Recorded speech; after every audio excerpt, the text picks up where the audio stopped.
We're going to be talking a lot about Hawaii over the next couple of days. For one, we're going to be taking this show to over there, but for a good reason. One is that Hawaii is the first state in the United States to commit to 100% renewable energy, and I think that's how that happens and why that's happening is a really, really interesting story. So to talk about that, please welcome the Director of Business, Economic Development, and Tourism for the state of Hawaii, Louis Salaveria. Welcome, Louis. Aloha and good morning, everybody. So I'm sure you've heard Hawaii passed a law. We passed a law that is going to set my state down a path, the path to eliminate all fossil fuels for our electricity generation. And there are many reasons why our state decided to embark on this journey. And it is a journey because there's going to be a lot of challenges on how we get there, but there's one thing that's certain. There's going to be no compromises. By 2045, Hawaii is going to eliminate the use of all fossil fuels for electricity generation.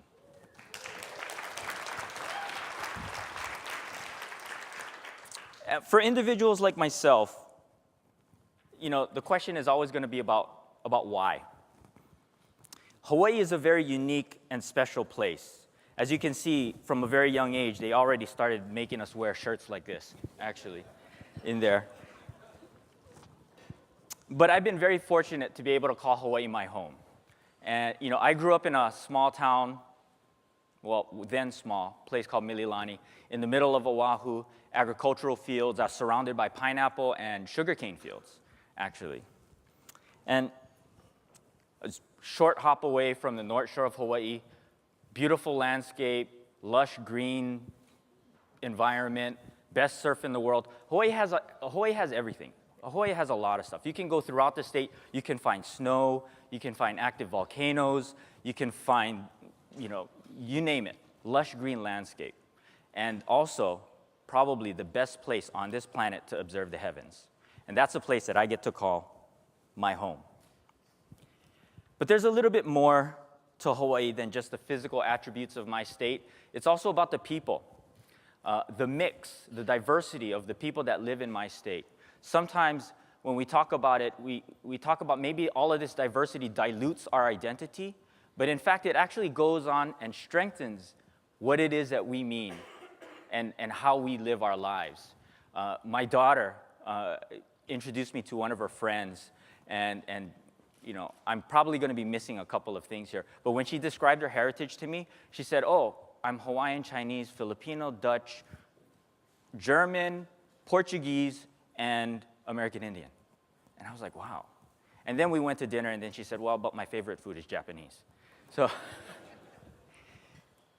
that really embodies a lot of what Hawaii is all about, and the aloha spirit. And that aloha spirit is really embodied in not just the physical attributes and not just the people. It really is embodied in the spirit of our environment. And as you know, being in the middle of the Pacific Ocean, the most isolated land population center on the face of this earth, causes a lot of challenges, but it also offers a lot of opportunities.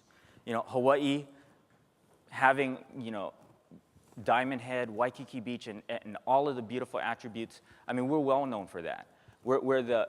I am the director of tourism too as well, in addition to energy. But, for that, Hawaii has always been iconic, and we pride ourselves on that. But the one thing that we're not very proud of is we are the most oil-dependent state in the United States of America. Our residents spend $5 billion a year importing fossil fuel oils. That roughly translates into about $11,000 per household, $3,676 per person every year. The toll that this takes on our economy and our people and our way of life it's tremendous. Our per energy capita consumption is the lowest in the nation, yet our costs per kilowatt hour is the highest. 2.5 times higher than the national average. And that puts everything at risk. It puts our economy, it puts our energy security, and it puts our environment at risk. So energy policy in my state is rooted in one simple belief. It's that the people of Hawaii would be better served if we used our indigenous renewable resources that we have. Thank you. Thank you. It makes sense. It totally makes a lot of sense. We have sun, we have ocean, we have geothermal. Anyway, I'll get to that. But the one thing, it's about making our ideals a reality. And that's why Hawaii has demonstrated its leadership with the enactment of a law, what I'm calling the law that's going to take us to 100% by 2045. There are interim targets in there too as well. We got to get to 30% by 2020, mere 5 years away. That's going to be here before you even know it. And take it into context, but in 2008, Hawaii was 99% dependent on its electricity generation from oil.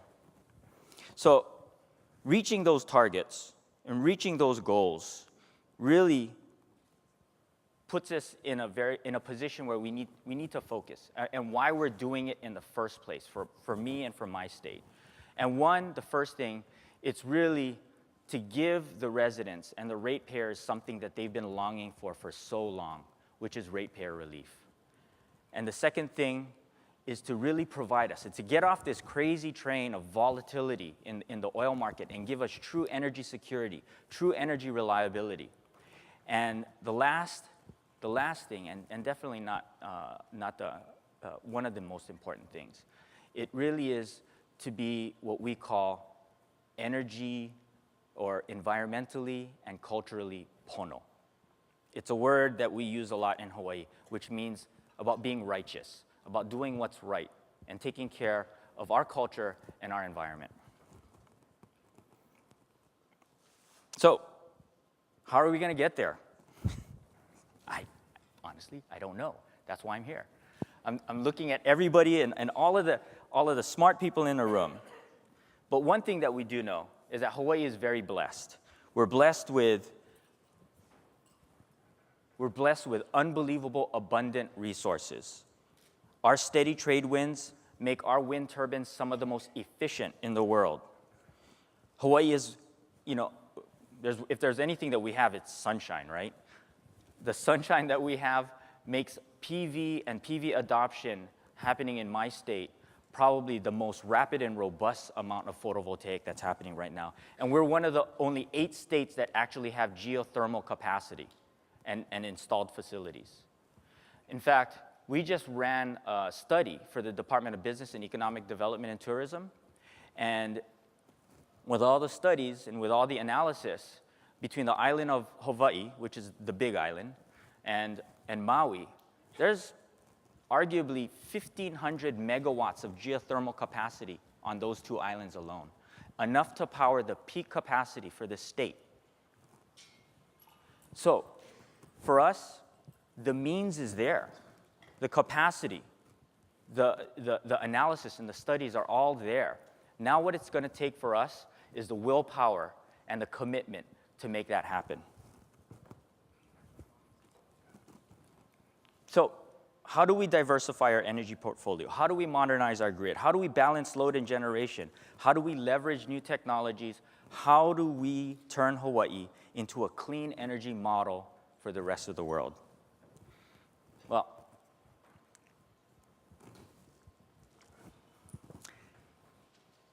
a lot of that is kind of rooted back in 2008 when I told you we were 99% reliant upon imported fossil fuels. But it was the establishment of the Hawaii Clean Energy Initiative, of which you actually met our current chair, Don Lippert, just a little while ago. And some of the things that they've actually been able to accomplish in this very short period of time, to basically show you how quickly and how rapidly all of these things are changing. But like in 2014, we moved, from 2008 to 2014, we went from 99% dependent on fossil fuels to actually generating 21% of our electricity from renewable resources. PV, distributed generation, wind, you name it. I mean, it's absolutely amazing. We actually beat our interim target for 2015. 2015 We were supposed to only be at 15%. We're at 21. And that actually really was the impetus why, in the infinite wisdom of politicians and legislators, they decided to up the ante and make us 100%. We also lead the nation in the adoption of distributed solar. In Hawaii, and on my island, Oahu, 12% of the households actually have some form of photovoltaic system on their home. I have it. It makes wonderful sense. In Hawaii, you have an intersection between the environment and the finances actually all coming together and creating this unbelievable wave of adoption in my state. More than 1 in 10 homes in our state actually has a photovoltaic system. The national average, can anybody take a guess? It's less than 1%. That's how far Hawaii has come when it comes to distributed solar. And on the energy efficiency side, our state reduced electricity demand by more than 1,500 gigawatts. That exceeded our 2015 target by over 12%. And one of the things that I'm very proud of, because my background actually started in finance before I went into this, was Hawaii is leading the nation in energy performance contracting. As of this date, we have saved over $830 million by putting in energy performance contracting. And actually, we've saved more than 1.9 billion kilowatt hours per year. When Hawaii's governor took office back in the beginning of this year, he actually brought us out and gave us a kind of a speech, and he asked us what does the word aloha mean to us, actually, to the members of the cabinet.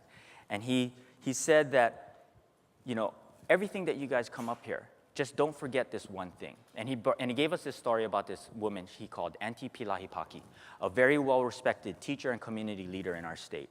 And Auntie Pilahi actually prophesied that the world would come to Hawaii looking for the answer to world peace. And the answer was going to be found in the word aloha. And what really struck me was this whole issue about coming to Hawaii to find solutions, because that's what's happening right now, right? It might not be world peace, but when it comes to energy security and all of these things, I would say it's arguably about as close as to world peace as you can get. And it struck me that Hawaii is going to be more than just pineapples, aloha shirts, macadamia nuts. Solutions would be made in Hawaii by people from Hawaii for the rest of the world, and that the world would come to Hawaii and find that solution. So, talking about what it means and how we've come so far, so quickly, so fast, but it's always going to be that last 30%, or that last 10%, or that last 5% on what it's going to take to get us there. So why is Hawaii doing this? Well, I'll take it from a very personal note. And when I look at a picture of my kids, this is very close to where I live, actually. If we continue down the path that we're going right now, and we don't do anything about it, maybe not my kids, but maybe my grandkids, they're going to come up to me and they're going to say, "Hey, Grandpa, weren't you in charge of energy policy back in the day? What the hell were you guys doing?" We know and we see everything that's happening. And we need to make the case, and we need to commit to what it's going to be a 100% renewable, a true 100% renewable state. So, we have a saying in Hawaii. It's called e komo mai. And what it means is welcome. But more importantly, what it means is welcome to my home, and while you're here, we're going to treat you like family.